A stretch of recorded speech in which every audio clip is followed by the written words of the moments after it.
నమస్తే, welcome to Suman TV. నేను విష్ణు. ప్రస్తుతంతో పాటు డిఎంఎస్ అసోసియేట్స్ ఫౌండర్ మధు గారు ఉన్నారు. సో వారితో మాట్లాడి డిఎంఎస్ అసోసియేట్స్ ద్వారా పర్సనల్ లోన్స్కి సంబంధించి ఎటువంటి సర్వీసెస్ అమలు చేస్తున్నారో వారి మాటల్లోనే తెలుసుకుందాం. సార్ నమస్తే. సార్ మధు గారు. నమస్తే విష్ణు గారు. సార్ మధు గారు, డిఎంఎస్ అసోసియేట్స్ అంటేనే పర్సనల్ లోన్స్ ఇవ్వడంలో మీకంటే ఒక మంచి బెంచ్ మార్క్ ఉంది. ఏంటి అసలు ఈ పర్సనల్ లోన్స్కి సంబంధించి ఏం చెప్తారు? అసలు బేసిక్గా నేను అసలు కంప్లీట్గా వర్క్ చేసింది కూడా పర్సనల్ లోన్ డివిజన్లోనే వర్క్ చేశాను. 10 years బ్యాంకింగ్ సెక్టార్లో. సో అందువల్ల పర్సనల్ లోన్ ఇన్డెప్త్ మేము ఫస్ట్ నుంచి ఉన్నాం సార్. ఈ అన్సెక్యూర్డ్ లోన్లో ఏంటంటే సార్, ప్రజెంట్ కరోనా తర్వాత కంప్లీట్ డిజిటలైజేషన్ అయింది. అందువల్ల జమ్మూ కాశ్మీర్ నుంచి కన్యాకుమారి వరకు ఎవరు పర్సనల్ లోన్ కావాలి, ఈ చిన్న విలేజ్ నుంచి చూసుకుంటే, చిన్న టౌన్ దగ్గర నుంచి చూసుకుంటే మెట్రో సిటీస్ వరకు కూడా ఎవరు పర్సనల్ లోన్ కావాలి అన్న ఇప్పుడున్న డిజిటల్ ప్రాసెస్లో మేము ఈజీగా చేయగలుగుతాం సార్. అండ్ మాకున్న స్ట్రెంత్ ఏంటంటే సార్, ఏ బ్యాంకులో the best rate of interest వస్తుంది అండ్ లోయెస్ట్ ప్రాసెసింగ్ ఫీ ఎక్కడ వస్తుంది అనేది మేము 2 minutesలో చెప్పేసి కస్టమర్ సాటిస్ఫాక్షన్ బేస్ చేసుకొని ప్రాసెస్ కూడా as soon as possible within 2 to 3 daysలో కంప్లీట్ చేయడానికి ట్రై చేస్తాం. సో అయితే ఇప్పుడు డిఎంఎస్ అసోసియేట్స్ ద్వారా పర్సనల్ లోన్ తీసుకోవాలి అంటే ఆ పర్సన్కి ఉండవలసిన ఎలిజిబిలిటీ క్రైటీరియా ఏంటి? అంటే వాళ్ళ ఇన్కమ్ లెవెల్స్ కానీ వాళ్ళ నేపథ్యం కానీ ఇదంతా అసలు ఎలా ఉంటుంది అంటారు? పర్సనల్ లోన్ అనేది బేసిక్గా సార్ ఎంప్లాయీస్కి ఇచ్చేది. అదే బిజినెస్ వాళ్ళకు చూసుకుంటే బిజినెస్ లోన్ అంటారు దాన్ని. పర్సనల్ లోన్ అంటాం కంటే బిజినెస్ లోన్ అనడమే కరెక్ట్ మీనింగ్ఫుల్ వర్డ్ అవుతుంది. సో పర్సనల్ లోన్ ఎంప్లాయీస్కి ఇచ్చేటప్పుడు మినిమం శాలరీ క్రైటీరియా అనేది important sir. So present work చేస్తున్న కంపెనీలో 3 months అయినా పర్లేదు, 1 month అయినా పర్లేదు. బట్ ఓవరాల్ ఎక్స్పీరియన్స్ అనేది 6 months, 1 year, 3 years అనేది చూస్తాము. But minimum as I told you, minimum salary criteria అన్నట్లు 20,000 లేటెస్ట్ 3 monthsలో అకౌంట్లో క్రెడిట్ అయి ఉంటే మనం పర్సనల్ లోన్ ఎవరికైనా చేయొచ్చు. That's might be proprietorship company, that's might be partnership company, that's might be private limited or government. ఏ ఎంప్లాయీకైనా 20,000 అండ్ అబోవ్ శాలరీ బ్యాంకులో క్రెడిట్ అయితే చాలు సార్, మనం పర్సనల్ లోన్ ఇప్పించగలం. సో అదేవిధంగా ఇప్పుడు డాక్యుమెంటేషన్ విషయానికి వస్తే ఎటువంటి డాక్యుమెంట్స్ని రెడీ చేసుకొని రావాలి అంటారు డిఎంఎస్ అసోసియేట్స్కి పర్సనల్ లోన్ కోసం? సార్ డాక్యుమెంటేషన్ విషయానికి వస్తే మనకి ప్రైవేట్ సెక్టర్ బ్యాంక్స్లో ఒక తీరుగు ఉంటుంది, ఎన్బిఎఫ్సిస్లో ఒక తీరుగు ఉంటుందండి. ప్రైవేట్ సెక్టర్ బ్యాంక్స్కి వచ్చేసరికి మనకి pan card, Aadhaar card, 3 months pay slips, 4 months bank statement, 2 years Form 16, 1 color photo, ఇవి తీసుకొని వస్తే సరిపోతుంది. అండ్ అదే ఎన్బిఎఫ్సిస్కి వచ్చేసరికి ఏంటంటే కొన్ని ఎన్బిఎఫ్సి 6 months స్టేట్మెంట్ అడుగుతుంది, కొన్ని 1 year అడుగుతుంది. సో ఈ విధంగా డాక్యుమెంటేషన్ అనేది సింపుల్ ఉంటుంది సార్. ఎందుకంటే ఇప్పుడున్న సినారియాలో 99% బ్యాంక్స్ ఏంటంటే డిజిటలే ఉన్నాయి. సో డాక్యుమెంట్స్ తీసుకొని రావాల్సిన అవసరం కూడా లేదు. మాకు కాంటాక్ట్ చేస్తే డాక్యుమెంట్స్ లిస్ట్ పెడతాము. ఆ లిస్ట్ ఇమీడియట్లీ మీరు రెడీ చేసుకుంటే మా ఎగ్జిక్యూటివ్ వచ్చి డిజిటల్గా ప్రాసెస్ చేయడం, లేకపోతే మీరు అన్ని డాక్యుమెంట్స్ మెయిల్లో పంపించేస్తే డిజిటల్గా కంప్లీట్ 100% డిజిటల్ ఉన్న బ్యాంకులో అయితే మెయిల్ పంపించేస్తే ఆ మెయిల్ త్రూనే మేము ప్రాసెస్ స్టార్ట్ చేస్తాం. అండ్ అదేవిధంగా ఇప్పుడు లోన్స్ విషయంలో సిబిల్ స్కోర్ అనేది చాలా ఇంపార్టెంట్ రోల్ ప్లే చేస్తుంది కదా. అన్సెక్యూర్డ్ లోన్స్లో చాలా ఇంపార్టెంట్ సార్, చాలా ఇంపార్టెంట్ అన్సెక్యూర్డ్ లోన్స్లో. కాబట్టి అందుకని అడుగుతున్నా, పర్సనల్ లోన్స్కి సంబంధించి ఏంటి అసలు ఇక్కడ సిబిల్ స్కోర్ని ఎంతవరకు మీరు కన్సిడర్ చేస్తారు? ఏంటి అసలు ఈ క్వశ్చన్ చాలా ఇంపార్టెంట్ సార్. ఎందుకు అంటే ఒకప్పుడు సిబిల్ స్కోర్ అనేది పారామీటర్, సిబిల్ స్కోర్ నెంబర్ ఉంటుంది. 300 to 900 అనేది సిబిల్ ఉండేది. సిబిల్ అసలు లేని వాళ్ళకైతే -1 కానీ 0 అంటాం. సో ఒకప్పుడు ఏంటంటే సార్, బ్యాంకింగ్ సెక్టర్లో ప్రతి బ్యాంకు కంపల్సరీ నాకు 750 సిబిల్ ఉంటేనే చేస్తా, 720 ఉంటేనే చేస్తా అనేది. బట్ సినారియో మారింది సార్. ఇప్పుడు కంపల్సరీ మినిమం స్కోర్ ఇంత ఉండాలని లేదు. ఒకవేళ ఒక కస్టమర్కి 800 సిబిల్ స్కోర్ ఉండి లేటెస్ట్గా ఒక 3-4 చెక్ బౌన్సెస్ అయితే లోన్ ఇవ్వరండి.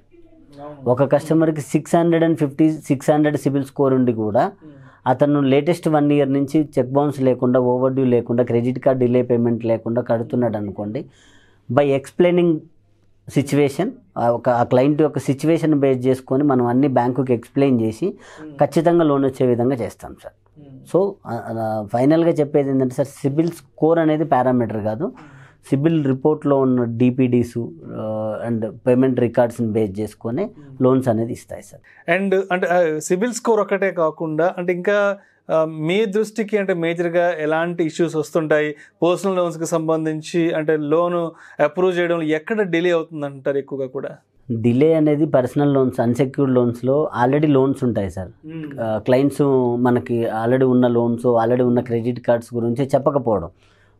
సో చెప్పకపోయినప్పుడు మేమేం చేస్తాం, ఇమీడియట్లీ డిజిటల్ ప్రాసెస్ ఉంది, ఇమీడియట్లీ కస్టమర్కి 1 డేలోనో 2 డేలో లోన్ వచ్చేస్తుంది అనే ఇంటెన్షన్తో చేస్తాం ప్రాసెస్. దాని తర్వాత సిబిల్ చూసిన తర్వాత వాళ్ళకి క్రెడిట్ కార్డ్ అవుట్ స్టాండింగ్స్ ఇంత ఉన్నాయి అండ్ పర్సనల్ లోన్ ఆల్రెడీ తీసుకున్న లోన్స్ ఇంత ఉన్నాయని చూపించినప్పుడు దాన్ని మళ్ళీ మేము రికార్డ్స్ అంటే కార్డ్ బిల్స్ తీసుకొని, ఒకవేళ ఆయన పే చేసి ఉంటే దాని బిల్స్ తీసుకొని, ఆల్రెడీ రీసెంట్గా క్లోజ్ చేసిన పర్సనల్ లోన్స్ కానీ ఇంకేదైనా లోన్స్ ఉంటే దానికి సంబంధించిన ఎన్ఓసీలు ఆ రీపేమెంట్ ట్రాకులు తీసుకొని బ్యాంకుకి ఎక్స్ప్లెయిన్ చేసి మేము అప్రూవ్ చేయించుకునేసరికి అక్కడ మాత్రమే టైం వేస్ట్ అవుతుంది తప్ప కొన్ని సినారియోలో వెరిఫికేషన్కి వెళ్ళినప్పుడు క్లయింట్ లేకపోవడం, ఆయన అవైలబిలిటీ లేకపోతే కొన్ని బ్యాంక్స్ ఏంటంటే కస్టమర్తోనే కంపల్సరీ ఆ క్లయింట్తోనే ఫోటో దిగాల, జియో ట్యాగింగ్లోనే ఫోటో దిగాలి అనే కొన్ని పారామీటర్స్లో ఉంటుంది.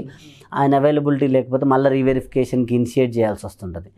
అలాంటి సిచ్యువేషన్లో మాత్రం తప్ప వేరే ఏముండదు సార్. ఇప్పుడున్న డిజిటల్ ప్రాసెస్లో వితిన్ 24 అవర్స్ డిస్బర్స్ చేసే కేసులు పర్ డే మాకు వచ్చే కేసెస్లో within 24 hours 20% 30% of the cases 24 అవర్స్లోనే డిస్బర్స్ అయిపోతాయి. సో అయితే ఇప్పుడు అంటే చాలామంది పర్సనల్ లోన్స్ విషయాలు ఏమనుకుంటారంటే పర్సనల్ లోన్ తీసుకుంటే కూడా ట్యాక్స్ ఎగ్జంప్షన్ ఉంటుందేమో అని చెప్పి చాలామంది ముందే లోన్ తీసేసుకుంటారు. బట్ ఆ తర్వాత తెలుస్తుంది పర్సనల్ లోన్స్కి ఎక్కడ ట్యాక్స్ ఎగ్జంప్షన్ ఉండదని. మరి అంటే ఇటువంటి సినారియోస్ని మీరు ఎలా చూస్తారు సార్? అసలు పర్సనల్ లోన్స్లో ట్యాక్స్ ఎగ్జంప్షన్ అనేది అసలు లేదండి. ఎందుకంటే హోమ్ లోన్ వీటిలలోనే కొన్ని సెక్షన్స్ కింద ట్యాక్స్ ఎగ్జంప్షన్ అనేది వస్తుంది. Personal loan as it is unsecured loan, there is no tax exemption on personal loans. So Madhu గారు, మరి వడ్డీ రేట్ల విషయానికి వస్తే పర్సనల్ లోన్స్ పైన వడ్డీ రేట్లు ఏ విధంగా ఉంటాయి అండ్ ప్రాసెసింగ్ ఫీజులు అదనంగా ఇంకా ఎటువంటి ఛార్జెస్ ఉంటాయంటారు అసలు? పర్సనల్ లోన్స్లో ఇంట్రెస్ట్ రేట్స్ అనేది క్లయింట్ ప్రొఫైల్ని బేస్ చేసుకొని ఉంటుంది సార్. ఇక్కడ హోమ్ లోన్స్లో యూజువల్గా ఏంటంటే 8.3 నుంచి 8.75 అనేది ideal rate, client to client ఆ మధ్యలోనే ఉంటుంది. బట్ ఈ అన్సెక్యూర్డ్ పర్సనల్ లోన్కి వచ్చేసరికి చాలా వేరియేషన్ ఉంటుంది సార్. పర్సనల్ లోన్స్లో 10.5 లీస్ట్ రేటు, కొన్ని బ్యాంక్స్ 10.25 కూడా ఇస్తున్నాయి, 1-2 బ్యాంకులు అవి ప్రైవేట్ సెక్టార్లో. 10.5 అనేది లీస్ట్ రేట్ ఉంటుంది సార్. అండ్ ప్రాసెసింగ్ ఫీ అంటారా, కొన్ని టైమ్స్లో ప్రాసెసింగ్ ఫీ 0 ఆప్షన్ కూడా ఉంటుంది. కొన్ని బ్యాంక్స్ ఆఫర్ పెడుతుంటాయి ప్రాసెసింగ్ ఫీ 0 అనేది. సో అట్లా కాకుండా మినిమం 0.25% నుంచి 1%, ఆర్ ఎన్బిఎఫ్సిస్కి వెళ్తే 2% కూడా ప్రాసెసింగ్ ఫీ ఉంటుంది. అండ్ ఇంట్రెస్ట్ రేట్కి వచ్చేసరికి 10.5 నుంచి చూసుకుంటే 25% కూడా ఇంట్రెస్ట్ రేట్ ఉంటుంది. అది as I told you client profile base చేసుకొని ఉంటుందండి. బట్ మనం చూసుకొని ఏ బ్యాంకులో ఎంత తక్కువ రేట్ ఆఫ్ ఇంట్రెస్ట్ వస్తుంది అనేది కొద్దిగా కంపేర్ చేసుకొని ఒక పూట వర్కౌట్ చేసుకొని తీసుకోవడం అనేది బెస్ట్ సార్. ఎందుకంటే సడన్గా అప్లై చేస్తారు ఏదో ఎమర్జెన్సీ పర్పస్లో, ఇక రేట్ ఆఫ్ ఇంట్రెస్ట్ ముందేదో ట్రై చేద్దాం సార్ అని చెప్తారు. బట్ లాస్ట్కి 14% 15% అన్నప్పుడు సర్ప్రైజ్ అవ్వాల్సి వస్తుంది. సో మేము 18 ఇయర్స్ నుంచి బ్యాంకింగ్ సెక్టార్లో సర్వీసెస్ ఇస్తున్నాము. మీరు పర్సనల్ లోన్ తీసుకోవాలనుకుంటే మా నెంబర్కి ఒక కాల్ చేసి ఒక 2 మినిట్స్లో మా దగ్గర పర్సనల్ లోన్ ఇంట్రెస్ట్ రేట్ ఎంత, ప్రాసెసింగ్ ఫీ ఎంత అనేది తెలుసుకోండి. మా సర్వీసెస్ మంచిగా అనిపించినాయి, మేము చెప్పిన విధానం బాగుంది అనుకుంటే అప్లై చేసుకోవచ్చు. సో అయితే ఇప్పుడు అంటే పర్సనల్ లోన్స్ ఇవ్వడానికి చాలా రకాల ఏజెన్సీస్, చాలా ఇన్స్టిట్యూట్స్ ఉన్నాయి కాబట్టి, బట్ ఎందుకు పర్టికులర్గా డిఎంఎస్ని అప్రోచ్ అవ్వాలి అంటే డిఎంఎస్ దగ్గర ఉన్న ఆ క్వాలిటీ అంటే ఆ గ్రేట్నెస్ ఏంటి అసలు? సార్ డిఎంఎస్లో ఉన్న మేజర్ పాయింట్ ఏంటంటే సార్, ఒక క్లయింట్ లోన్ కావాలి అని మా దగ్గరికి రాగానే ఇమ్మీడియట్లీగా క్లయింట్ ప్రొఫైల్ తీసుకుపోయి బ్యాంక్లో లాగిన్ చేయడం, అదేదో చిన్న చిన్న ఇష్యూస్ ఉండగానే రిజెక్ట్ అయింది సారీ సార్ అని చెప్పడం ఇట్లుండదు సార్. ఫస్ట్ ప్రొఫైల్ రాగానే మేము ఒక 2-3 అవర్స్ ప్రొఫైల్ మీద మా దగ్గర ఉన్న ఫైనాన్షియల్ అడ్వైజర్స్ ఎవరైతే ఉన్నారో వాళ్ళు స్టడీ చేస్తారు. అసలు ఈ కస్టమర్ శాలరీ ఎంత ఉంది, డిజిగ్నేషన్ ఏంటి, ఆయన ఎన్ని లోన్స్ ఉన్నాయి, ఎన్ని క్రెడిట్ కార్డ్స్ ఉన్నాయి, ఇవన్నీ చెక్ చేసుకొని ఏ బ్యాంకులో ఫిట్ అవుతుంది. అండ్ డిజిగ్నేషన్ ఎందుకు అన్నా అంటే గవర్నమెంట్ సెక్టార్లో Group 4 క్యాడర్ కానీ కొన్ని హజార్డ్స్ ఉంటాయి. ఇప్పుడు ఫార్మాస్యూటికల్ కంపెనీస్లో కొన్ని డిజిగ్నేషన్స్కి ఇవ్వరు. అలాంటి డిజిగ్నేషన్కి ఏ బ్యాంకులో వస్తుంది, రాదు అనేది లేదు. ఏదో ఒక బ్యాంక్ అయితే ఇస్తుంది కదా. సో డిఎంఎస్లో ఉన్న స్ట్రెంత్ అది. ఏ బ్యాంకులో వస్తుంది ఫస్ట్ అనాలిసిస్ చేసి దాని తర్వాతనే లాగిన్ చేస్తాం తప్ప ఫైల్ వచ్చింది కదా ఇమీడియట్లీ చేద్దామని ఉండదు. 2 hours మినిమం దాని ప్రొఫైల్ని స్టడీ చేస్తారు మా వాళ్ళు. దాని తర్వాత కస్టమర్కి ముందు ఇన్ఫామ్ చేస్తాం, సార్ మీ ప్రొఫైల్ ఈ బ్యాంకులో ఫిట్ అవుతుంది, ఇంత రేట్ ఆఫ్ ఇంట్రెస్ట్ వస్తుంది, ప్రాసెసింగ్ ఫీ ఇంత వస్తుంది, ప్రీ క్లోజింగ్ ఛార్జెస్ ఇంత ఉంటాయి, అన్ని ఇన్ఫర్మేషన్ ఇచ్చిన తర్వాతనే పిన్ టు పిన్ దాని తర్వాతనే మేము లాగిన్ చేస్తాం. సో మధు గారు, ఫైనల్గా పర్సనల్ లోన్ కోసం డిఎంఎస్ని అప్రోచ్ అవ్వాలి అంటే ఎలా అప్రోచ్ అవ్వాలి, ఎలా కాంటాక్ట్ అవ్వాలి ఇంటరెస్ట్లో? పర్సనల్ లోన్ రిక్వైర్మెంట్ రిలేటెడ్ మాకు కాల్ చేయాలంటే కింద స్క్రోలింగ్లో ఉన్న నెంబరు మీరు కాల్ చేయొచ్చు. కాల్ చేసి జస్ట్ 2 minutesలో మీ loan eligibility and interest rate ఎంత, ప్రాసెసింగ్ ఫీ ఎంత అనేది మా దగ్గర తెలుసుకొని అప్లై చేసుకోవచ్చు. Right, thank you so much Madhu garu. Thank you Vishnu garu. DMS associates ద్వారా పర్సనల్ లోన్స్కి సంబంధించి ఎటువంటి సర్వీసెస్ అందజేస్తున్న దాని గురించి ప్రేక్షకులకు చాలా చక్కగా తెలియజేశారు. Thank you so much sir. Thank you Vishnu గారు.